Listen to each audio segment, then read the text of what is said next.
For any comic book and sci-fi lover out there, the Central Canada Comic Con that happens just once a year in Winnipeg probably isn't enough.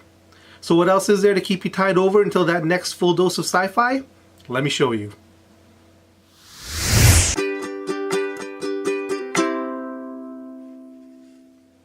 Welcome to Adventure Everywhere. This is a show where we not only show you the interesting things to do in your own town, but help you do a little bit of planning as well if you're just in town for a visit.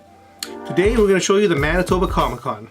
This is a smaller version of the Central Canada Comic Con. The Manitoba Comic Con has a lot less tables, less guests, and usually less attendees. But they still have plenty of things to see and do.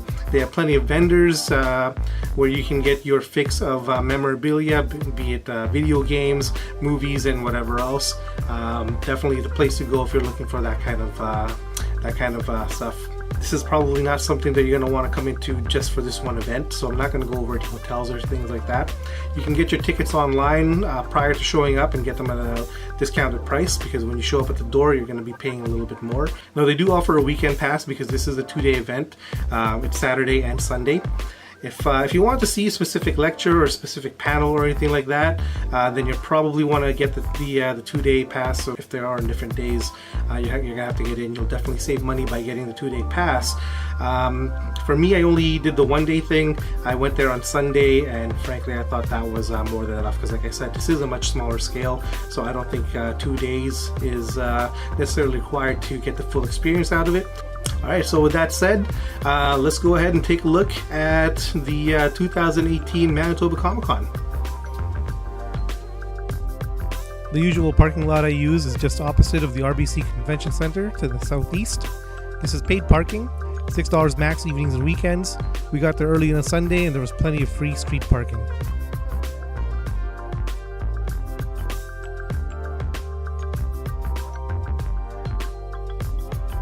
Our first stop here is Frontier LARP.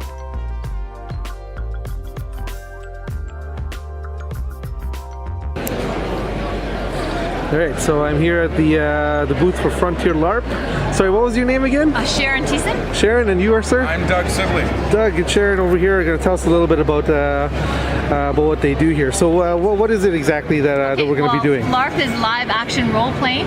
That's what it stands for. And my son is the one Luke Thiessen is the one who runs it and starts this. And we run events all over the place, you know, different things. And so this one right here that we're running at the con is like a Tomb Raider, Indiana Jones gauntlet. And so if you look at the poster over there, there's pictures there. That's what it looks like inside. You're looking for the relic. There's an elephant down there, you're looking for that, and you're starting off in a plane, going into the jungle, trying to find the relic, you know, get into a tube, and you got to avoid traps that are in there, find keys to unlock doors, and avoid the wild animal in there, and some other things in there, and make your way out without getting killed. Okay. Now I've seen you at the other conventions, but you guys also do this away out of conventions as well, right? We do several events throughout the year, so we also do medieval combat as well for the live action roleplay folks out there. So as you can see here, we've got a couple banners up on our big event going on that have our dates for our next events coming up. We do, in October, we do Zombie Outbreak out at the Gimli Air Base. We take 4 buildings and turn it into a giant escape room. We get a bunch of volunteers that come out, pretend to be zombies, where everybody's got to make their way through, solve puzzles, and make their way out of the base. We also do the Wasteland Post-Apocalypse, and that's where a couple hours out of the day we go out to a giant field and we actually have a whole experience out there with everybody living the post-apocalypse. They create different clans, and we build different groups in different towns that they live out of. Another one that we do is Zombie Apocalypse. That one is one where we go out and you have to survive for 4 hours. You can become a zombie, and then you have to chase down your friends for the 4 hours, and hopefully they survive. The combat LARP we do run regular. I think it's every 2 weeks that we do that, where as you can see here, we've got the guys doing the combat battle here in a ring. And then in December we'll be doing a horror LARP as well, and that one we'll be doing out at the Gimli Air Base as well this year. And I'm not too sure what the theme is that Luke has decided to do with that one, but it's definitely going to be a fun experience. So Great. Do you guys also do private functions at all? We do. That one there, you'd have to email us and contact Luke to arrange if you want to do something like that. Because sometimes we run into scheduling conflicts where we're not always able to accommodate everybody. Right. But we're always looking for new chances to get our names out there and actually throw more events. So if you guys want something done, we can definitely see what we can do to accommodate you guys. Perfect. So where can people go to find out more about what you guys do? So it is frontierlarp.com that it is.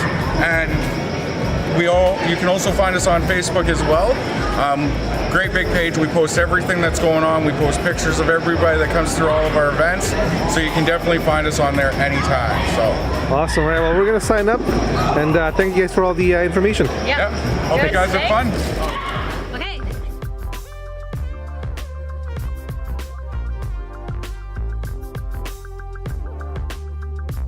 We are here at the AI-Kon table, booth, kiosk, whatever you want to say it. Sorry, what was your name? Jeanette. Jeanette.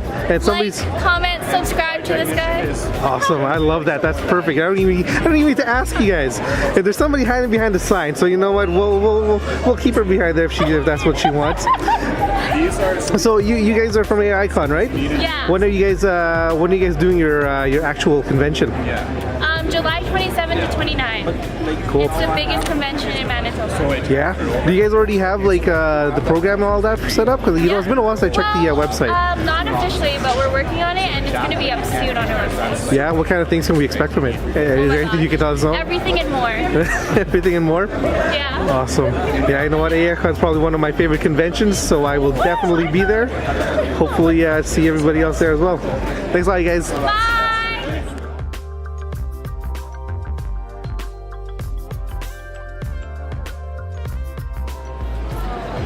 I see you in like almost every convention. I'm at most of them. For sure, yeah. So what are you all about?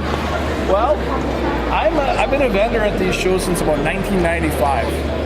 All the C4 events and stuff like that, and some of the non-C4 events in the city, and then got around to running our own event, Enercon, starting in 2014. We do it kind of every second year, which is a Transformers convention. So yeah, I'm always around, always selling odds and ends, lots of vintage stuff, lots of mixture things you don't see at some of the other tables. Nice, for sure. So how often does, when is your next Enercon? Because you said it goes every couple years or so? 2019 we'll 2019? do one again. Like I say, we're going to go for every second year. Okay. Yeah. How was it last time? Because I didn't get to go last time. It was really good. We had Richard Newman, the gentleman who voiced Rhinox and Beast Wars as a special guest. He was great, and we had a good turnout. Almost 500 people came out to the show all total, and it was a good time. Yeah, that's pretty awesome. The venue was great. The bar there, the old TYC, actually worked really well. We had all the TVs lit up with Transformers images on them that hanging from the roof and stuff, so it was neat. Nice. It was a very neat experience. That was awesome. Well, thank you very much, sir. Oh, you're welcome. And I'm sure we'll see you again. See you around. Yeah, for sure.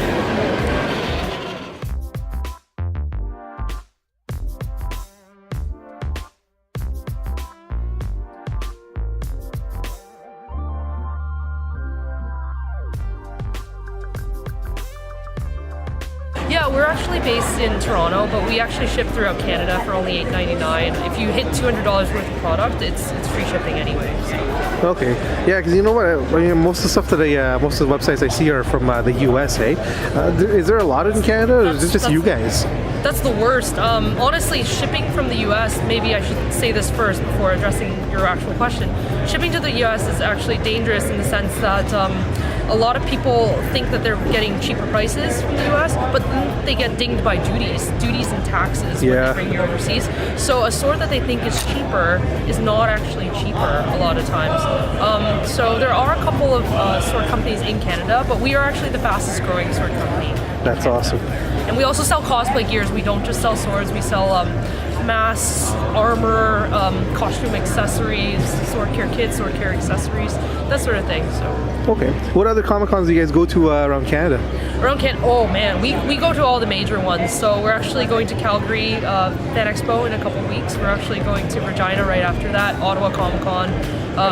We've gone to Central Canada Comic Con in Winnipeg, so this is our first time being here. We love Winnipeg. It's fantastic city. Do you guys post those places online, or if we just Oh, gotta- absolutely. So if you go to our website, you can go to the events page and see if we're actually coming to your city. Awesome. All right, thanks a lot. Yeah, thank you. So that was the 2018 Manitoba Comic-Con. Thank you for watching. Please don't forget to like and subscribe. That way we can keep updated with our videos, because whether you're on the other side of town or on the other side of the world, there's always adventure everywhere.